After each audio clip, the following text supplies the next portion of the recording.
کہ 20 من 19 من گھر لے جاؤ، 1 من فقیر کو دے دو۔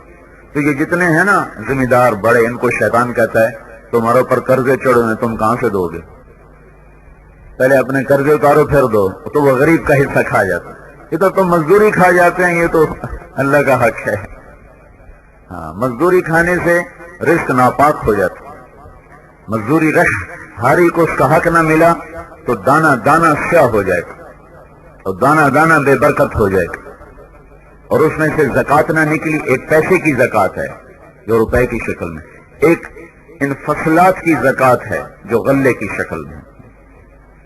کہ جتنا اللہ نے دیا ہے اس میں سے 20واں حصہ نکالو اور جاؤ غریبوں کو ڈھونڈو اور ان کے گھر پہنچاؤ کہ بھائی اللہ نے مجھے 1000 من گندم دی ہے، 2000 من گندم اللہ نے مجھے دی ہے، یہ 100 من غریب کا ہے، آ جاؤ بھائی۔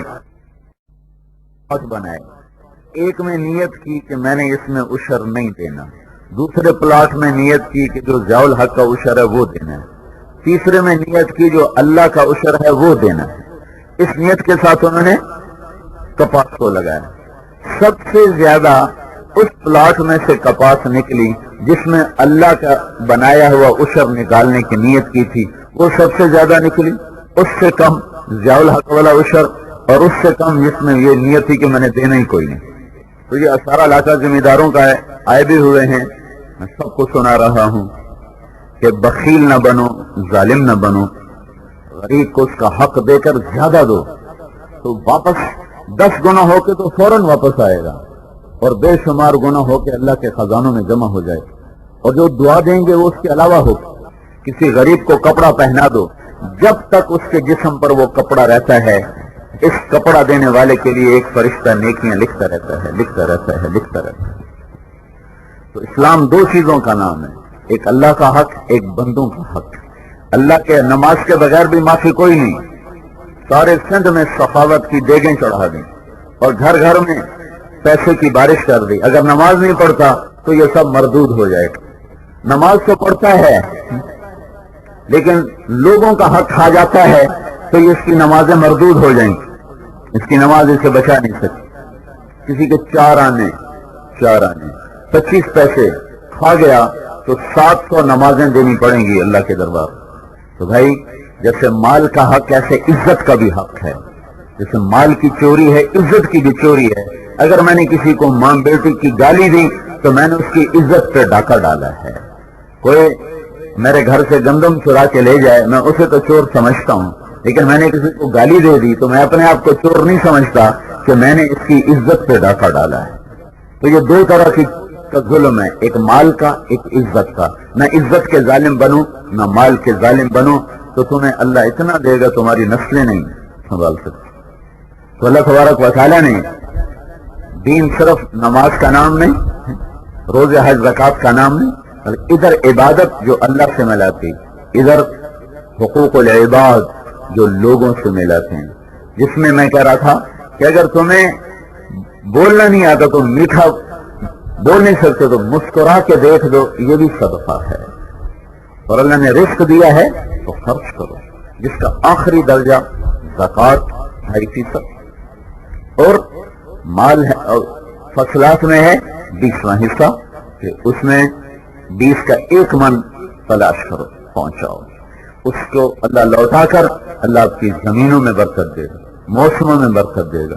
لوگوں کی فصلیں طوفان سے خراب ہوں گے، تم پہ طوفان نہیں آئے گا۔ ہمارے دوست تھے سردار ظہور خان لغاری رحمت اللہ علیہ، ہماری جماعت میں چلتے تھے۔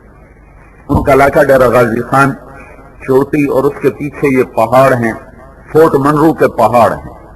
جب بارشیں زیادہ ہوں تو پہاڑوں سے پانی آتا ہے، ویسے سیلاب بنتا ہے اور ساری فصلوں کو بہا کے لے جاتا ہے۔ تو ان میں یہ ظہور خان تھے، یہ اپنی پورا عشر ادا کیا کرتے تھے۔ تو اس سال ہوئی بارشیں اور اوپر سے طوفان آیا پانی کا، اور یہ سامنے جا رہا ہے۔ یہاں ان کے 100 ایکڑ کپاس لگی ہوئی ہے، 100 ایکڑ کپاس لگی ہوئی ہے۔ وہ پانی یوں آیا اور جب ظہور خان کی زمین آئی تو اس نے یوں منہ موڑا، یوں رخ موڑا، اور یوں ہوتا ہوا 100 ایکڑ کو چھوڑ کر پھر آگے ہر شے تباہ کر کے چلا گیا۔ پورے علاقے میں سارے لغاریوں کی ایک ایک بوٹا اللہ تعالیٰ نے اکھاڑ دیا اور ظہور خان کا ایک پتا بھی نہیں گرا کہ وہ اللہ کا حق دیتا تھا. اللہ نے پانی کو کہہ دیا ادھر سے ہٹ جا، یہ میرے غریبوں کا خیال کرتا ہے. تو یہ ہماری فصلوں کو بیماریاں لے جاتی ہیں، موسم لے جاتا ہے، وہ ہم برداشت کرتے ہیں، لیکن شیطان ہمیں 20واں حصہ نہیں دینے دیتا کہ میرے اوپر تو قرضہ ہے، میرے تو خرچے بہت زیادہ ہیں، میں کہاں سے ادا کروں. یہ ہمارے پنجاب میں بھی یہ ہوتا ہے، تمہارے سندھ میں بھی یہ ہوتا ہے. تو بلوچستان سرحد میں تو ویسے ہی ذمہ دار اتنا کوئی نہیں ہے، لیکن جہاں ہے وہاں شیطان کا یہ چکر ہے کہ وہ اللہ کے غریب بندوں تک حق نہیں پہنچانے دیتا. اپنا جتنا مرضی خرچ کر لیں، غریبوں پہ خرچ کرنے کے لیے ہاتھ بند ہو جاتا ہے. یہ ساری اخلاق کی چیزیں ہیں جو میں آپ کے سامنے مختصر وقت میں بتانے کی کوشش کر رہا ہوں. ایک دوسرے کے حقوق کا خیال کرنا، جانی حقوق بھی، مالی حقوق بھی. اللہ کسی کو رزق دے تو خود امام زین العابدین رضی اللہ عنہ حضرت امام حسین کے ایک ہی بیٹے، 4 بیٹے تو کربلا میں شہید ہو گئے، ایک بیٹے بچے تھے جن سے آپ کی نسل چلی. تو اللہ تعالیٰ نے ان کو بہت رزق دیا، بعد میں بہت رزق دیا. جب ان کا انتقال ہوا تو ان کی کمر پہ دیکھا نشان تھے، جیسے مزدور بوریاں اٹھاتے ہیں تو کمر پہ نشان پڑ جاتے ہیں، تو ان کی کمر پہ نشان تھے بوریاں اٹھانے کے. غسل دیتے ہوئے پتہ چلا تو سارے لوگ بڑے حیران ہوئے کہ یہ تو دین دنیا کے بادشاہ تھے، تو یہ مزدوروں کا نشان ہوتا ہے، یہ یہاں کیسے ہے؟ تو پھر پتہ چلا ان کے خاص خادم سے کہ 100 گھروں کا خرچہ اٹھایا ہوا تھا. 100 گھروں کو خود بوریاں رات کو بھرتے تھے اور اپنی کمر پہ اٹھا کر جاتے تھے اور ان کے گھر میں پھینک کے آ جاتے تھے. مرتے دم تک کسی کو نہیں پتا چلا کہ ہمیں کون خرچہ پہنچاتا تھا. تم میں کوئی ذمہ دار کسی کو 100 روپے بھی دے تو سب نا یہ 100 روپے دے رہا ہوں، دکھاتا ہی ہوں 100 روپے کی تو چائے نہیں، سندھی تو ویسی چائے بڑی پیتے، 100 روپے سے تو اس کی چائے بھی پوری نہیں ہوتی. تو امام زین العابدین 100 گھروں کا خرچہ اٹھاتے رہے اور مرتے دم تک کسی کو پتہ نہ چلا. تو یہ سارے حقوق ہیں میرے بھائیوں جس سے زندگی خوبصورت بنتی ہے. اور یہ نکاح ہے تو نکاح کے لحاظ سے میں نے بات کی، یہ ہمارا اپنا بچہ ہے. اچھے اخلاق سے گھر آباد ہوتے ہیں، اچھے اخلاق سے، میٹھے بول سے، درگزر کرنے سے، سختی سے نہیں، بد اخلاقی سے نہیں. ہمارے نبی گھر میں اتنے اچھے اخلاق والے تھے کہ آپ حضرت عائشہ کو آٹا گوندھ کے دیتے تھے کہ ان کی عمر چھوٹی تھی تو ان کو آٹا گوندنا اتنا اچھا آتا نہیں تھا. تو ہمارے نبی خود آٹا گوندھ کے کہتے تھے میں تمہیں گوندھ کے دیتا ہوں، تم روٹی پکاؤ. یہ تمہارا نبی تھا اپنے گھر میں. اور اپنے گھر میں جھاڑو خود دیتے تھے، اپنے کپڑے خود دھوتے تھے. اپنی بیوی سے نہیں کہتے تھے میرے کپڑے دھو کے دے، اپنے کپڑے خود دھوتے تھے. یہ وہ پاک زندگی ہے جو اللہ کے نبی نے گزاری ہے. حضرت عائشہ رضی اللہ عنہ نے کہا یا رسول اللہ یہ حبشی آپس میں کھیل رہے ہیں، میں نے یہ تماشا دیکھنا ہے. تو آپ اپنے دروازے کے آگے کھڑے ہو گئے، پردہ بنایا، اپنے جسم سے پردہ بنایا، ان کو پیچھے کھڑا کیا اور حضرت عائشہ دیکھتی رہیں. جب تک حضرت عائشہ کا دل نہیں بھرا تو آپ کھڑے دکھاتے رہے. جب انہوں نے کہا بس تو پھر آپ وہاں سے پیچھے ہٹے.